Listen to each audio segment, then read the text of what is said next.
The movie opens up in a maximum security penitentiary in Japan, where only the most notorious criminals are kept. Two guards are inspecting the cells one by one, and after a while, they come across the isolation cell, which apparently houses the most dangerous criminal in Japan, Suzuki. He is a middle-aged man, who has been held captive for many years. After the guards leave, Suzuki smiles and takes out one of his teeth. A while later, the guards return to inspect the perimeter, but by this time, Suzuki is already out. One of the guards senses someone's presence and shows his torch around the place. However, Suzuki, showcasing his parkour skills, evades the light without making any noise. He then clings onto the wall until the guards resume their checking. Just then, the guards reach the isolation cell and realize that Suzuki has escaped. They immediately call for backup, and in no time, the place is surrounded by army generals. Meanwhile, we see Suzuki running through the penitentiary's roof while an alarm blares in the background. As he reaches a dead end, it suddenly starts raining, and the movie goes into a flashback. 12 years ago, a new batch of prisoners is brought to a medium-security penitentiary. Among those prisoners is Suzuki, who is serving a 10-year sentence. He is a shy individual who never utters a word, and has a strange upside-down Mount Fuji tattoo on his chest. We also get to know that Suzuki is notorious for escaping prisons, as he has already achieved the feat thrice. The guards are well aware about this fact, but they are certain that Suzuki won't be escaping this time around. In the next scene, Suzuki is escorted to his cell, which is a small room with a ventilator at the top. He stares at the ventilator as if he has something in his mind.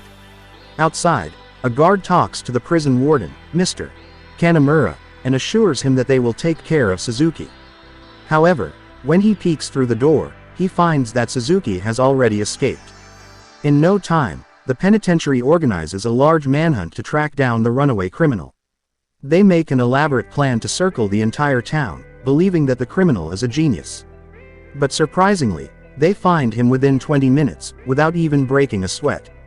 For some reason, Suzuki was running straight through the train tracks. Later, he is brought back to the same cell, but this time, his hands are cuffed. Meanwhile, when a guard peeks through his door, he finds that Suzuki has covered his head with a blanket.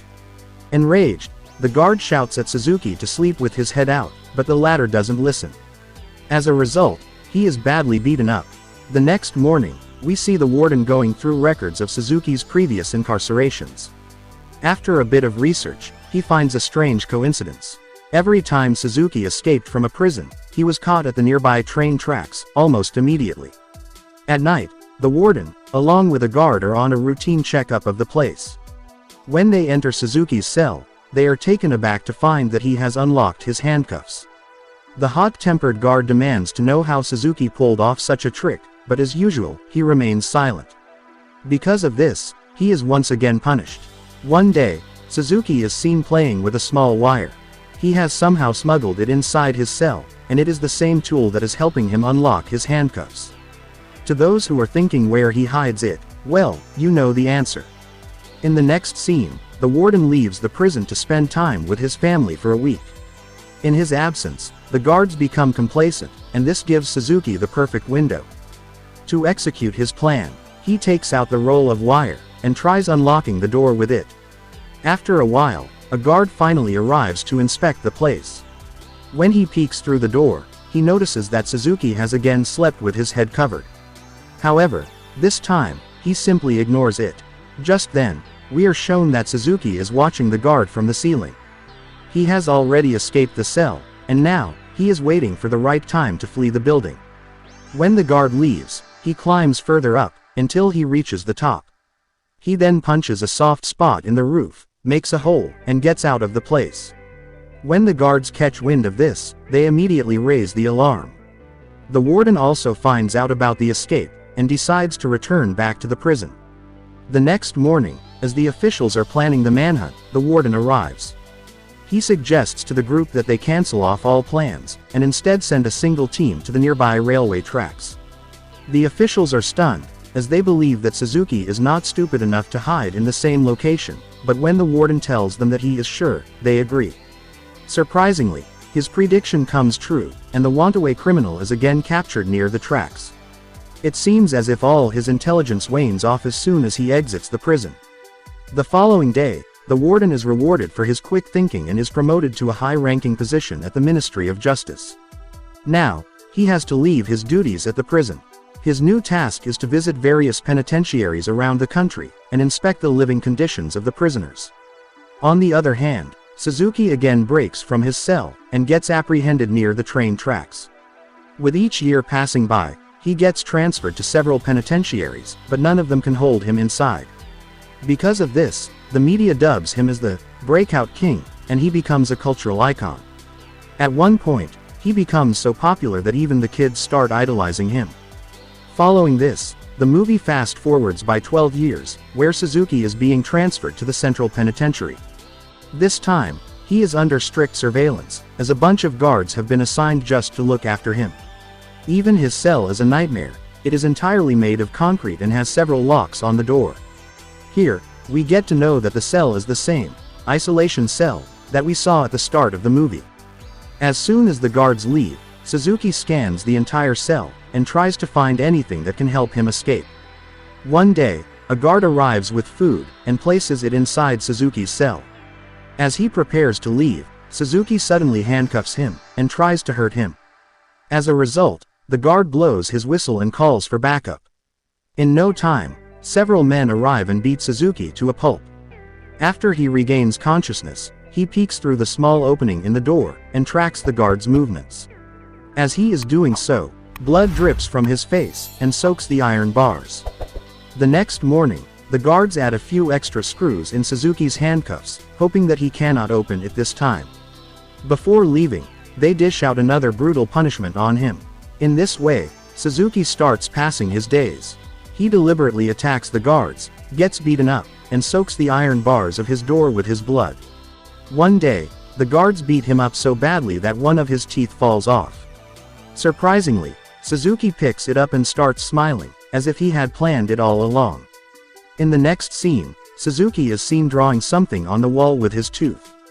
When a guard arrives, he immediately places the tooth in its original position, inside his mouth. A few weeks later, Suzuki attacks yet another guard. This time, he crosses all boundaries and is given the ultimate punishment.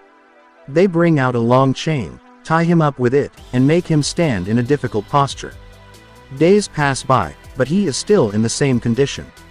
One day, in a shocking turn of events, Suzuki starts singing. It is finally revealed that he can speak. The movie then fast forwards by a year, and poor Suzuki is still going through the punishment. He has started looking like a castaway, and maggots are seen running through his hands, where he has been cuffed. Fortunately, that evening, the guards enter his cell and eventually take the chains off. As a result, he finally gets to rest after an entire year. Meanwhile, ex-warden, Mr. Kanamura, arrives at the penitentiary to inspect the facilities there. When he approaches the isolation cell, he notices a sick and fragile Suzuki. However, he simply ignores him and walks away. Next, we are taken to the same night that we saw at the start of the movie. When it starts thundering outside, Suzuki sets his plan into motion. It appears as if he has been waiting for this day for over a year. He takes out his tooth and starts opening the screws of his cuffs. Here, we get to know that Suzuki was not drawing on the walls, but in fact, he was just sharpening his tooth, so that it could fit the screws. After setting himself free from the cuffs, he approaches the door and starts shaking its metal bars. Surprisingly, due to the constant dripping of blood, the metal bars have become rusty, and they easily come off. With this, he escapes his cell, and eventually the entire place. In the following scene, we are taken to the past, on the day Suzuki was born. His mother dies due to delivery complications, while his father is rotting inside jail.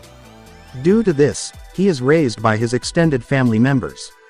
One day, as Suzuki is practicing his parkour skills in the woods, he is suddenly approached by his runaway father. The two bond for a while, and Suzuki notices the same tattoo on his father's chest. Unfortunately, their meeting is cut short when some officers arrive and begin chasing the dad. Seeing this, Suzuki vows to meet his father someday. Back to the present, Suzuki is again running through the tracks, when he is stopped by Mr. Kanamura. The ex-warden asks him to stop, and surprisingly, he obliges. After a while, a group of guards arrive at the scene, and take him away. Seeing that even the most fortified of penitentiaries could not hold Suzuki in, the head of the criminal department orders Mr. Kanamura to escort Suzuki to the deadliest prison on Earth, the prison aisle. The prison aisle is like no other penitentiaries. It is located in the middle of the ocean, with extremely dangerous currents on all sides. Furthermore, the nearby waters also contain sharks, hence making escape impossible. The insides of the penitentiary are equally terrifying. Hundreds of guards are sanctioned around the place, and if a prisoner tries to escape, they are shot on sight. The prisoners are also given poisoned food, which slowly makes them go insane. When Suzuki arrives at the place, he is immediately locked inside his cell. The cell is just a bunch of rods put together, which constrict Suzuki around his whole body. As a result, he is not allowed to move an inch, let alone escape. Elsewhere, Mr. Kanamura enters the prison library, and starts searching for information about Suzuki. After a bit of searching, he eventually gets some old files, and goes through them. Back inside the prison, Suzuki is meditating inside his cell. Although escaping from the place seems impossible, he seems to have an idea in mind. After a while, he ends his meditation and opens his eyes. He then dislocates both of his shoulders and slowly gets out of the tiny confinement. A prisoner notices him in the act, but since he is too intoxicated, he doesn't say a word. Meanwhile, as Mr. Kanamura is still engrossed in his research, the alarm in the island goes off. However, instead of being worried, the prison warden becomes happy, as there is virtually no way to escape the island. He is also delighted that his guards finally have got an opportunity to kill a prisoner.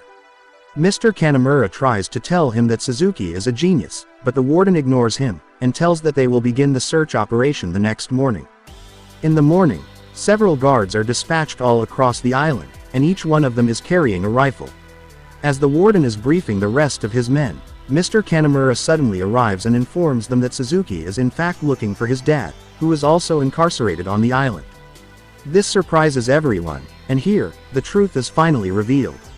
It turns out that everything was Suzuki's plan all along. He deliberately got himself into prison, and escaped each time, so that he could finally reach Prison Isle. His main mission is to find his dad, and escape with him. Elsewhere, Suzuki finally meets his dad, and the duo has an emotional reunion.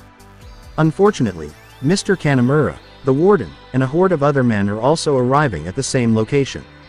Surprisingly, when they reach there, Suzuki and the old man are already gone. In the final scene of the movie, Suzuki takes his dad to the edge of the island, where he has a paraglider ready. The two then board the glider, and fly away from the place.